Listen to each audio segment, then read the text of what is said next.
Welcome. So, I'm going to be redoing the song that I did a little while ago. I did it in my car and it's kind of shaky, so I figured I'd do like a more cleaned up version of it. The beat is not mine. It's not a song that like we're working on together. I don't even know this person, but his name is Decap and the song is entitled You're Invited. And from the moment that I heard it, I absolutely fell in love with it. And again, the Lord gave me lyrics, so I just threw it on top of there. I would love to be able to kind of like put the song up, but it's not mine. I don't have any rights to it. So, yeah, unless somebody comes up and says, yo, I got a beat that would work kind of similar to that, and you want to, you know what I'm saying, do something together, I'd be glad to. But as of right now, this is what it is. I'm going to do a song, and then after that, I want to talk about one thing that I absolutely enjoy in God because of the work of Christ. So, yeah, let's get it.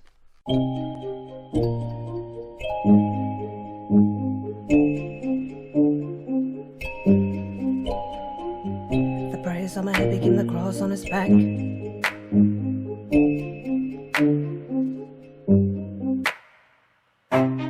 Forgiven for Christ's sake, body and blood I do take. He was pierced for my transgressions, bruised for iniquities. The punishment for my shalom peace fell on God's offering. The price for sin was paid, his very own life he gave. The price on my head became the cross on his back, and he was glad to do it.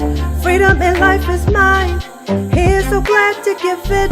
To see all the captives set free, walking with them in sweet harmony. I don't dishonor him by saying I'm not worthy. Salvation is free, but it was not cheap. The price on my head became the scars on his back, and he was glad to do it. Disfigured, hung naked from a tree, he became a curse for me, and he was glad to do it. The price on my head became the cross on his back, and he was glad to do it. Disfigured, hung naked from a tree, he became a curse for me, and he was glad to do it. I receive everything my Savior purchased for me. I don't take it in vain. The Lamb of God was slain. I receive everything my Savior purchased for me. I don't take it in vain. The Lamb of God was slain. The price on my head became the scars on his back, and he was glad to do it. Disfigured, hung naked from a tree, he became a curse for me, and he was glad to do it. The price on my head became the cross on his back, and he was glad to do it. Disfigured, hung naked from a tree, he became a curse for me, and he was glad to do it. Pierced for my transgressions, bruised for iniquities. The punishment for my shalom peace fell on the King of Kings. I am the redeemed. I have been set free. He was pierced for my transgressions, bruised for iniquities. The punishment for my shalom peace fell on the King of Kings. I am the redeemed. I have been set free. People of God, we have been joined to God again, clothed in righteousness, favor with God in hand. Blessed is the fruit of our hands, able to receive from him. We are the redeemed. Salvation may be free, but it was never cheap. Salvation may be free, but it was never cheap.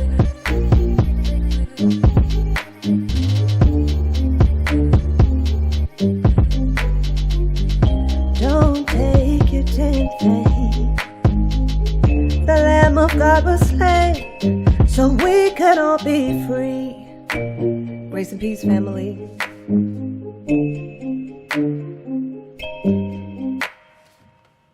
So I'm gonna put all of this away, and then like I said, hook up with a different mic and reconnect. So welcome. So I was going to do a different song today, but end up choosing that one because it kind of bleeds into what I wanted to talk about. I was thinking about my family recently and how much I love them. My children, my dad, my aunt, my mom, my sister, my brother. I look at all of them and they amaze me in their own ways. And then I started to think about the way the Lord deals with me personally and how it's so important to have him at the center of all of these relationships, because apart from him, we are a mess. Before he found me, I don't have to wonder what life would be like without God, because I lived a life without God. Even though he was present, his faithfulness, his mercy was always there. I made decisions based on what I wanted to do, how I felt, and I didn't think about anybody else. If anything, I tore down and burned a lot of bridges. A lot of bridges. I mean, I used to steal from my mom to buy drugs. I hurt my dad repeatedly. You know, I had my sister lying for me to hide what I was doing. Me and my brother, I mean, we were like cats and dogs. I mean, literally, we fist fought till we drew blood. I didn't care about anybody but myself. And I put a lot of people in pain. With my ex-husband, our relationship was so bad that when we officially split, we were flying our kids unaccompanied because he didn't want to see me and I didn't care to see him. So I was cool with that. Like, you want to put them on the plane where we don't have to interact with each other, that's fine by me. But I've watched throughout the years how God has mended every relationship and continues to mend in ways that I would have never dreamed possible. The relationship between me and my mother is wonderful.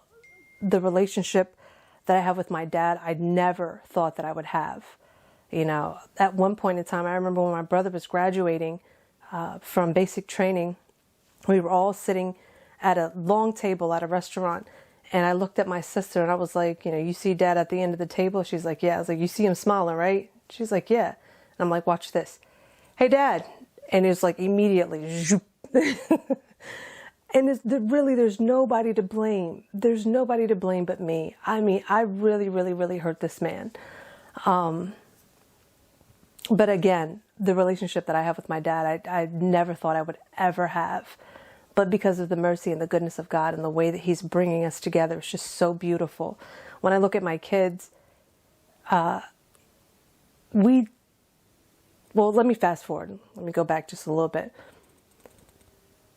I was extremely selfish. Until this day, there's still a lot of selfish things that I do. And when we think of sins, we think of them on such extreme levels. But it's the little things that are so important. And I love the people that God has placed around me because they check me on things. Like, as much as you are excited about this, you also need to be excited about this. You know, like my aunt is still constantly getting on me about cleaning. You know, it's important to be clean. It's important, you know, to make sure that you put things back from where you got them. It's important that it's not just about what you're doing in this moment, but that you also acknowledge your children. I mean, there's so many areas that I'm still growing in, and I so appreciate his help and the way that he uses all the people around me. It's amazing. And when I think about selfishness, it could be something as simple as, you know, like my kids are teenagers. I'm making me something to eat and I'm eating, and she'll look at me and go, what are you making for them? And I'm like, well, I haven't figured that out yet. But it's selfishness. You are okay with feeding yourself, but you haven't stopped for a moment to wonder what you're making for dinner. It's little things like that I find amazing. But in my relationship with him, the thing that I find beautiful is a lot of times we react and we respond in ways that we don't know why we're doing it. We've just done it for so long that it just naturally comes. Like, I remember one time I was pulling clothes out of the washer and I was frustrated about something that had absolutely nothing to do with my kid. But he approached me and he asked me a question. I answered him in frustration. And the Lord began to deal with me right when I did it. You're not mad at him, so why respond to him that way? What's going on? And it made me pull back for a minute and I said, all right, Lord, like, this is what's going through my mind. He says, okay, I'll deal with you with that. We'll talk about it. But you can't respond to him like that just because you're thinking emotionally about this. So I called him back and I apologized. And that became a very frequent thing with me, where I was constantly apologizing to my kids. It even came to a point where I would call them back in and they knew. Like one time my teenager walked in with like a smirk.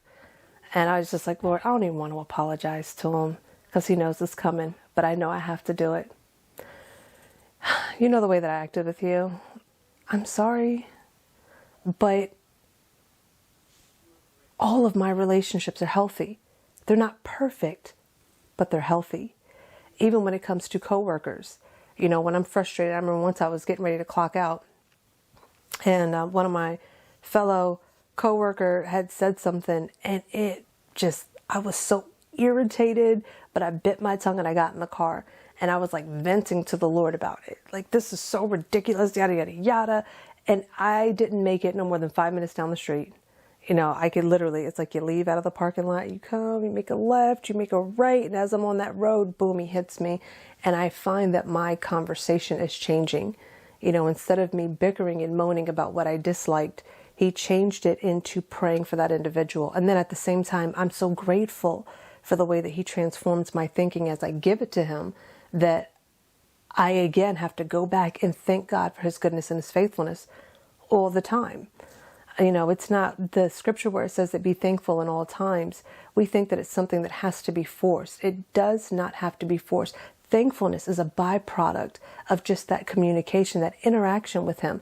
Because when you're bringing things to him and you see his goodness and his mercy, his favor, his love respond to you in such a way, you have to take a step back and just say, God, thank you. Thank you so much. For everything that you're doing, for everything that you do. You are constantly faithful in everything. So,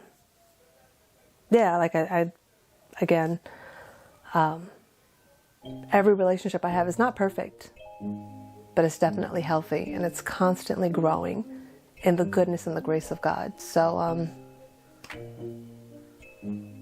I'm grateful for the gift of Christ, because apart from him, I would not know this. Apart from him, I would not have this. I would have never experienced this on any level, because I knew what life was like before him. And I've seen how he is able to restore and mend relationships just by dealing with me personally, checking me and my thinking and how I see things. And he's placed people around me that are quick to check me also. And I know that what they're saying to me is not based off of, okay, she messed up again, but it's really based out of a love for me. They love me and they want the best for me. And so they'll correct me in where I'm missing it, where I'm not quite seeing it. Because, it's easier to see things in other people, but you don't see it in yourself. So I greatly appreciate them and all the relationships that I have with everybody.